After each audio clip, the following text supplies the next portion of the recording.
ప్రతిరోజు ఉదయం లేచిన వెంటనే నీ స్వరమెత్తి దేవునికి మొరపెడుతున్నావా? దేవునికి ప్రార్థిస్తున్నావా? మనసు సిద్ధపరచుకోవాలి. ఏమన్నా వేషధారణ ఉందా?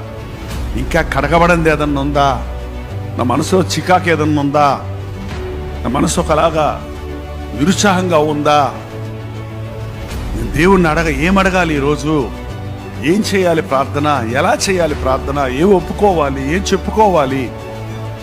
ఏం తెలుసుకోవాలి అనే ఆశతో సిద్ధపరిచిన ప్రార్థన దేవుని ముందు పెట్టాలి. ప్రభు పాదాల దగ్గర రోజు నువ్వు కనిపెడితే అనుదినము ఆయనకు నూతనముగా వాత్సల్యత పుట్టుచున్నది. అంటే ప్రతిరోజు ఒక క్రొత్తదనాన్ని ఇస్తాడు ఆయన.